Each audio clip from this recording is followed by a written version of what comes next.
Everyone really is talking about that eviction yesterday in Killiney. The video has gone viral on the internet now. We've heard the audio a lot. We'll listen to it again in just a moment. But speaking this morning, the Social Protection Minister, Joan Burton, said it was critical that the banks engage with families to ensure that they're not evicted from their homes.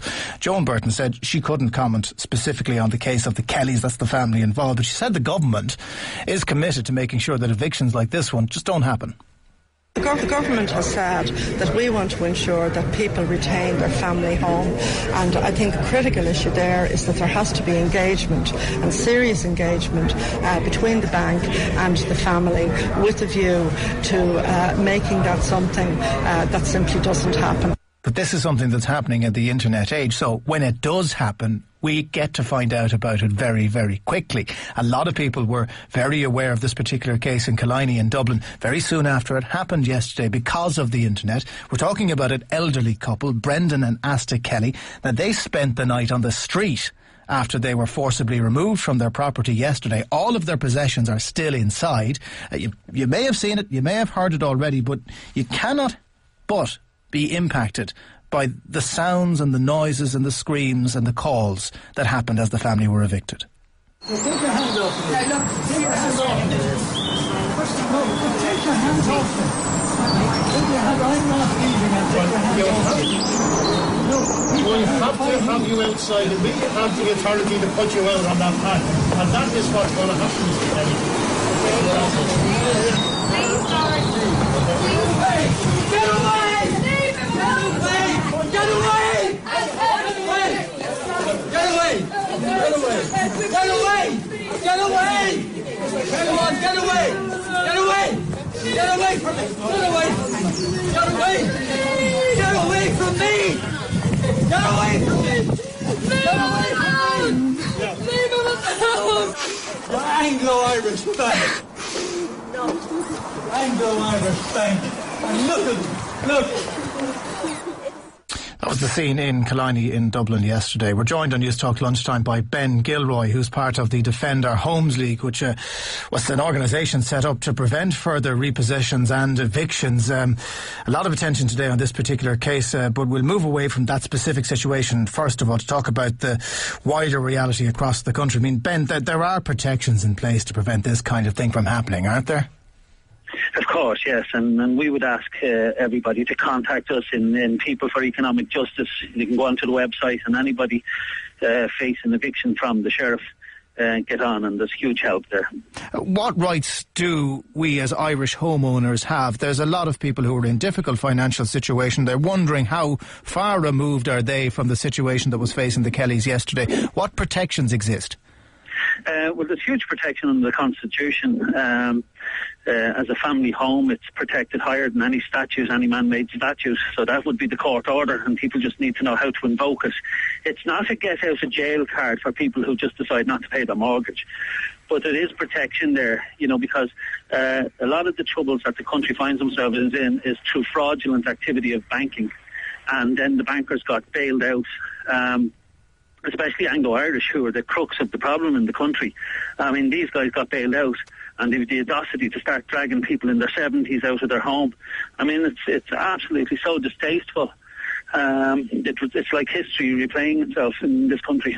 Do we not run the risk of running away with it here, that, there is money that is owed? The law that stands is the law as it stands, and if people don't engage, or if they don't get in contact with the bank and talk it through, then the inevitability is that this will happen if you don't play the bank's game. Absolutely, but look, and you're right in saying it is a bank's game. And it's a game that they lost, but no matter how they seem to lose, they always win. I don't know anyone who doesn't engage the bank. I mean, we help, as you know, an awful lot of people. We engage the bank first, and then it ends up in court if they won't move from their position, and the courts have very little sympathy, and then it ends up with the sheriff, and then ends up with this being dragged out of the home. And somewhere there has to be protection for the people. I mean, the government went into power promising this wouldn't happen and that there would be write-downs of mortgages, and they have even put finance in place into the banks to cushion the blow for people who can't pay, because the bank guarantee scheme that went in did allow for that, and it's not been used. And this is the position. So at this stage, then, we would be asking people to invoke the Constitution, and we will show them how to do it and get in touch. On the basis of that, now, as I said, there are people who are out there who have been unable to pay their mortgage. I mean, I don't know what stage they're at with their bank, but what protocols are there? Just explain what the protocols are. You mentioned the Constitution there. How do you think that could protect people?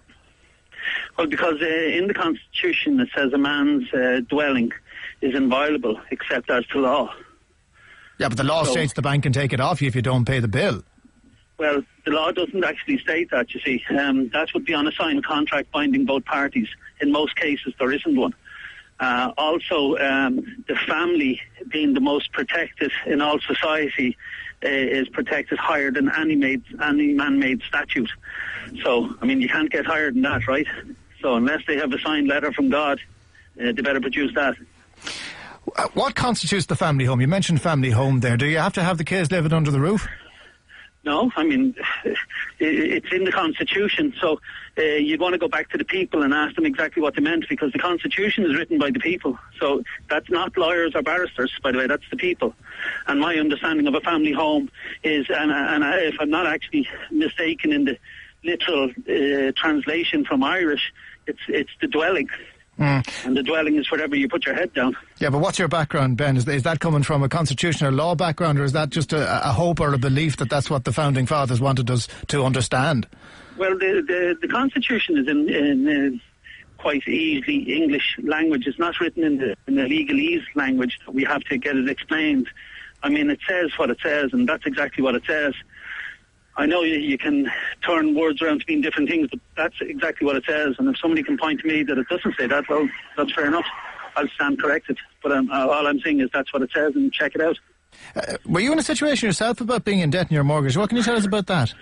I'm in trouble with my mortgage, like an awful lot of people in this country. I mean, I've seen a report there today. 1 in 5 children go to bed hungry at night, while bankers are getting bailed out to the tunes of billions. I mean, it's laughable. I mean, laughable that people are getting evicted from their homes while their taxes are paying the bailout packages to these banks.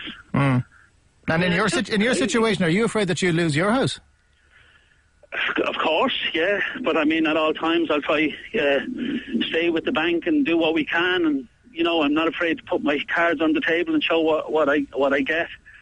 But if they're not moving to try and come meet me halfway somewhere, you know, I don't know what we can do except fight the sheriff. So what else can you do? Can you fight the sheriff, though? Because the sheriff does have the law on his side. He's got a court order in his paw every time he turns up to one of these events. Yeah, well, you know, Constitution trumps the order, I'm afraid. But the courts operate under the Constitution. Well, the courts operate under the Constitution. There's a big harp over the judge's head when he's signing the order. Oh, there is, yeah. That's right. They're under the Constitution, not above it. That's the point. So you're exactly right there in what you're saying. He's not above the Constitution. And neither are the Gardaí. They're sworn to uphold the Constitution, not to uphold orders from the courts. That's secondary. They have to uphold the Constitution. That's their oath. Ben, the reality of this, how many more of these are we going to see, do you think? Or is this going to be... Do you genuinely believe that this is going to become more commonplace? I know loads right now who are facing eviction, have an order, and there's a stay on them. And in some cases, the stays will be up now in the next month or so. So there's loads. So that's why in my talk, we talk about bringing back direct democracy to this country. What do you mean by what's direct democracy? Direct democracy is something we had in our first constitution. And basically, it gives power back to the people. You could call, if you gathered enough votes and you felt strongly about something, you could call enough votes and you would force a referendum. They took that out of our constitution while we weren't watching, and it didn't come back in. And that's why we go around the country now talking and looking for support for direct democracy. Because you had a government of Fianna Fáil who created this awful mess. And of course, this thing will be passed on to our children if we don't grab the thistle. And then you had the likes of Noonan and his cohorts promising this wouldn't be done. And then they get into government and do exactly the opposite. That's not democracy. You know, that's pure blatant disregard for the people's wants in this country. But do you not accept that there's a process that's been gone through here, that this can't be solved overnight? Of course it can't. But I mean, like, remember, the banking problem was solved overnight, during the night. Quite literally. When they bailed out these bankers. And I don't see many bankers getting dragged out onto the street. OK, Ben, I know you're in Castlebar this evening. There's an event there, People for Economic Justice, which is your movement. Where is it on in Castlebar? The Welcome Inn Hotel in Castlebar at 7:30. Free event and all are welcome. All right, we'll leave it there. Ben Gilroy from the Defend Our Homes League. Thanks very much for talking to us. That's an organisation set up to prevent further repossessions and evictions of people facing financial hardship. He's under the belief that there's a lot more of those to come.